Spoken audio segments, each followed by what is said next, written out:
Hello students, welcome in the online classes of MDN School Kalayat.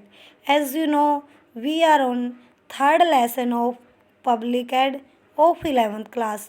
आज हम 11th class का public add का third lesson में राज्य प्रशासन की प्रमुख विशेषताओं के विषय में पढ़ेंगे।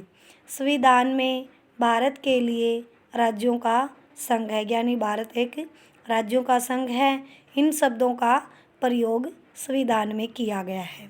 डॉक्टर अंबेडकर ने राज्यों के संघ शब्दावली के महत्व को स्पष्ट करते हुए कहा था, यद्यपि भारत एक संघ है, यानी राज्यों का संघ है, परंतु वह संघ राज्यों के किसी प्रकार के पारस्परिक समझौते का परिणाम नहीं है। कहने का अर्थ है, जो भारत एक राज्यों का संघ है, वो आपस में क्या है, पारस्परिक समझौते का परिणाम नहीं है, और संघ राज्य समझौते का परिणाम न होने के कारण किसी राज्य को संघ से अलग होने का अधिकार नहीं है। केंद्रीय स्तर पर जो संसदीय व्यवस्था अपनाई गई है, वही व्यवस्था क्या है, राज्य में भी अपनाई गई है। इसलिए केंद्रीय प्रशासन के समान ही राज्य प्रशासन का गठन किया गया है। भारत में राज्य प्रशासन की प्रमुख विशेषताओं को निम्नलिखित रूप से देखा जा सकता है। संविधान के द्वारा राज्य प्रशासन का स्वतंत्र अस्तित्व कायम किया गया है। राज्य सूची एवं समवर्ती सूची में राज्य प्रशासन के अधिकार, क्षेत्र या शक्तियों का उल्लेख किया गया है। भारत में राज्य प्रशासन के लिए अलग संविधान नहीं है। कहने का अर्थ है, जो संपूर्ण पूरे भारत में संविधान एक ही है, चाहे वो केंद्र स्तर पर हो या राज्य स्तर पर। भारतीय संविधान के भाग 4 में अनुच्छेद 152 से 237 तक क्या है, राज्य प्रशासन की व्याख्या की गई है। संविधान के अनुच्छेद 370 के अधीन केवल जम्मू कश्मीर को अलग संविधान बनाने का अधिकार दिया गया था। जब हमारा संविधान बना था, उस टाइम पर क्या है, संविधान के अनुच्छेद 370 में जम्मू कश्मीर को अलग से अपना संविधान बनाने का अधिकार दिया गया था, और परंतु इस संविधान में ये भी लिखा गया था, जो भारतीय संविधान के विपरीत कोई भी व्यवस्था जम्मू कश्मीर में नहीं अपनाई जाएगी। लेकिन क्या है, जो जम्मू कश्मीर में 370 की जो धारा लगी थी, वो अब क्या है, 370 धारा हटा दी गई है। अब जो भारत में संविधान है, वही संविधान अब जम्मू कश्मीर में भी है। राज्य प्रशासन वित्तीय दृष्टि से केंद्र पर निर्भर रहते हैं। कोई भी राज्य आत्मनिर्भर नहीं है, इसलिए राज्य अपनी विभिन्न विकास योजनाओं के लिए पूर्णतः क्या है, केंद्रीय सहायता पर निर्भर रहते हैं। ऐसी निर्भरता राज्य प्रशासन की स्वायत्तता पर प्रभाव डालती है।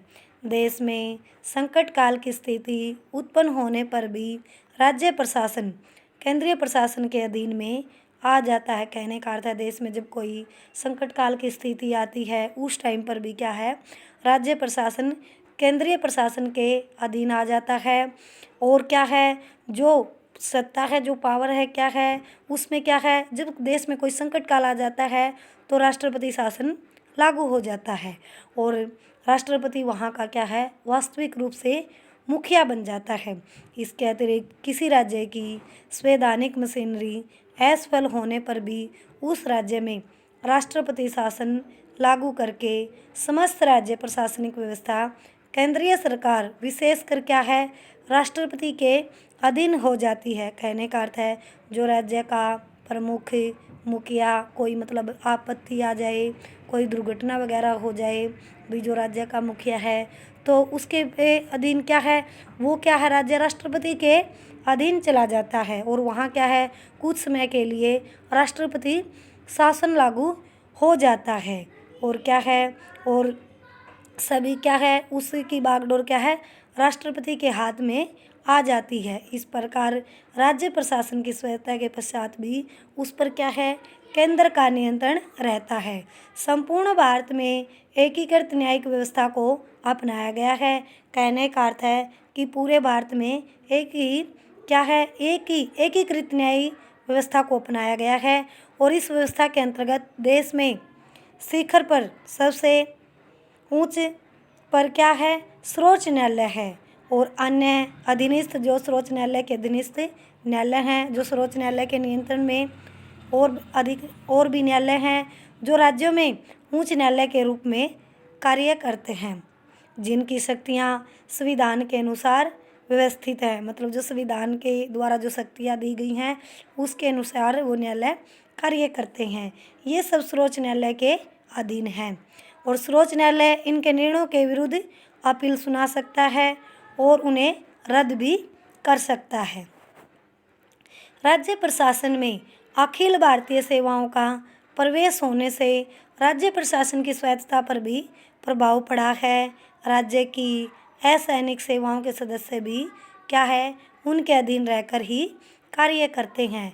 राज्य प्रशासन के संवैधानिक मुखिया के रूप में राज्यपाल की नियुक्ति केंद्र सरकार के परामर्श से राष्ट्रपति द्वारा किए जाने के कारण राज्यपाल का निष्पक्षता से कार्य करना संभव नहीं है।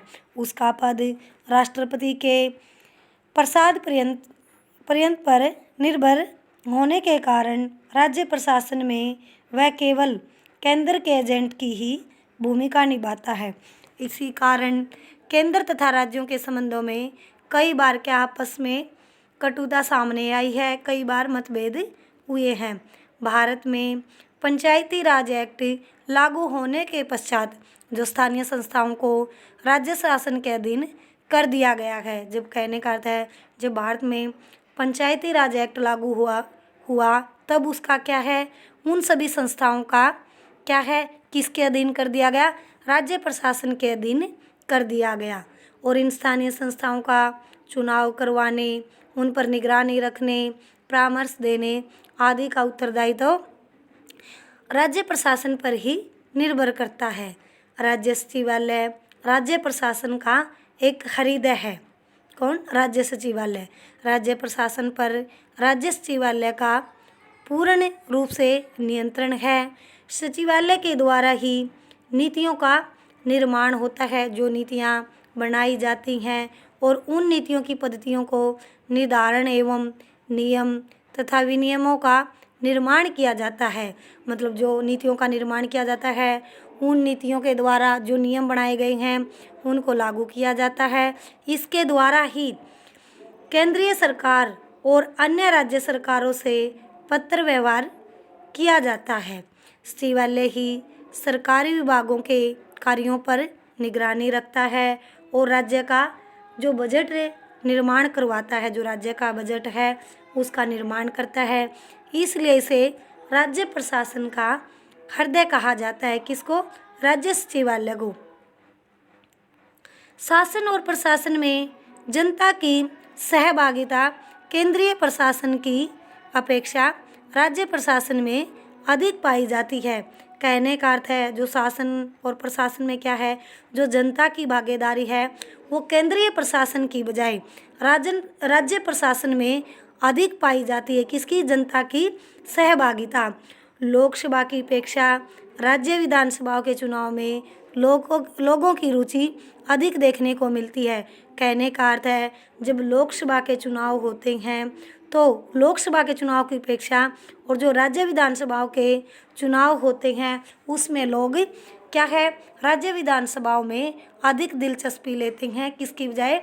लोकसभा की बजाय किसमें? विधान सभा के चुनाव में अधिक रुचि लेते हैं।